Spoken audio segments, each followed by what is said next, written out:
Ladies and gentlemen, many times conservatives have been accused of being unable to understand what it is to be artistic or cultural. This evening, we bring you Johann Sebastian Bach, the Brandenburg Concerto, number 4 in G. And we are hoping you will enjoy the voiceover we have offered you from none other than Larry O'Connor. So without further ado, here is some cultural conservatism.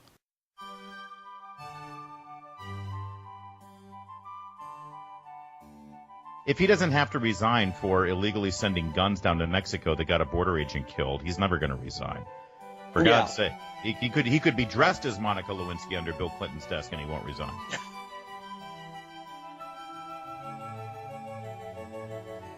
You ever seen The Mikado? I have not. Gilbert and Sullivan's finest. Yeah, you should see the movie Topsy-Turvy, which is actually based on the making of The Mikado. It's, if you want to know who we are gentlemen of Japan. It's a great musical.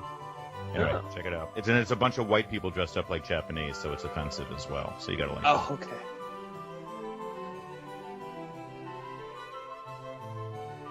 Well, let's say something controversial. What do you want me to chime in on here? I want to get you. Something about a reach around during BlogCon. What? Oh. Explain that quote and give the context to it, please. I don't even remember the context of it. I don't even remember saying it, but somebody came up afterwards and said something about it. I said a lot of stuff. It's so funny. This is what happens at BlogCon, and I wasn't actually inebriated, by the way, most of the time. And I'm getting these emails today of people saying, "Hey, I heard you said this at BlogCon." I have no idea what the hell I said. But wait, you tell me. What I know, I do remember having the words "reach around" escape my lips at some point. But what the hell was I talking about? I don't know.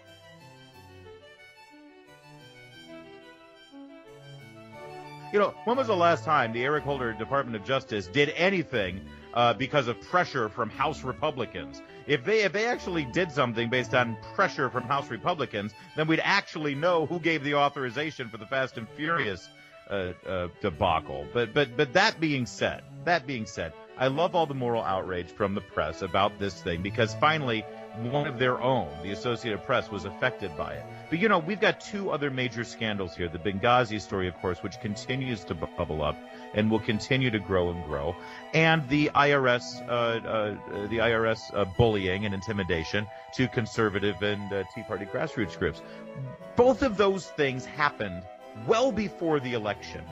Both of those things were things that were talked about in the new media. I can see posts at Breitbart. I can see posts at Daily Caller. I can see posts at various conservative websites all talking about how Tea Party groups are being bullied and intimidated and having to jump through all of these hoops to get their nonprofit status by the IRS. They're there now. You can go to them. The links are there. The stories are there. We had stories from True the Vote. The same thing happened with them. They're all there. But the media ignored it.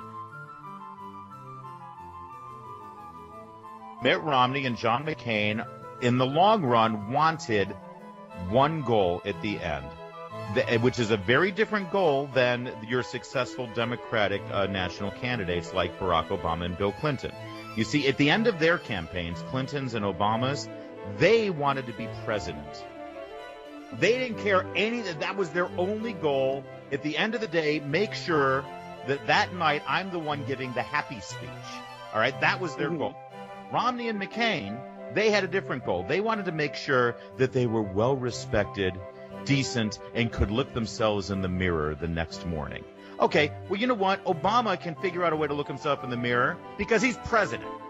And Romney and McCain, yes, they wanted to be, and they were pressured. They were bullied by all of the Beltway media and by all the smart, establishment Republicans in Washington who said, "Oh, it's unseemly for you to keep talking about this Benghazi thing. 4 Americans are dead, and we can't play politics with something like this. Please stop playing politics with this. It's unseemly. Oh, we don't want to upset Bob Schieffer. We don't want to accept Candy Crowley. We don't want, and that's what happened. And the old guard in Washington did the same thing. You go back and you look at the press clippings, and when Romney came out strong about Benghazi that first week, and he got spanked back by the Obama administration, he got equally spanked by senators in with an R after their name in Washington, D.C. They were all poo-pooing the idea that rather they said, oh, that wasn't good presidential temperament for Romney to go out there and make a statement about Benghazi. By the way, no one played politics more with Benghazi than Barack Obama and his campaign. We know that now, but Romney was lectured by the media. He was lectured that he was playing politics with the Benghazi attacks instead of, showing the temperament of a commander-in-chief. For God's sake, where was the Washington Post giving out their Pinocchios, which, by the way, is the most sexually phallic thing in all of things? I can't believe this little boy toy puppet with a giant phallic symbol on his face. But that being said, where was the Washington Post in the Pinocchios when the president was making the exact same claim a month before the election?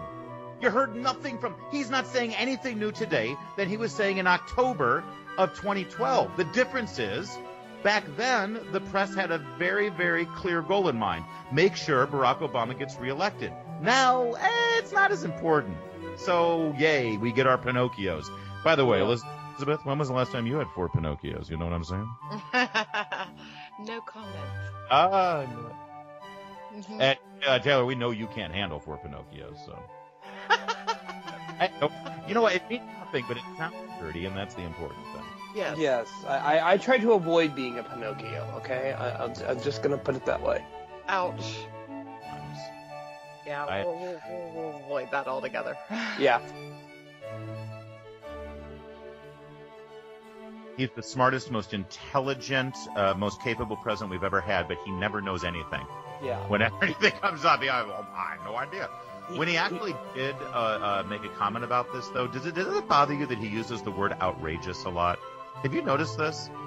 Yeah. This is one of his words. It's like something is out. And, I mean, from where I come from, in the Broadway theater world, the actual correct pronunciation of outrageous is outrageous. Which also, it's a synonym for fabulous. So it's shocking to me that he let his inner gay come out in the middle of this moment. It tells you that it was truly unguarded. And I'm not suggesting the president is gay. That's Bruce Carroll's job.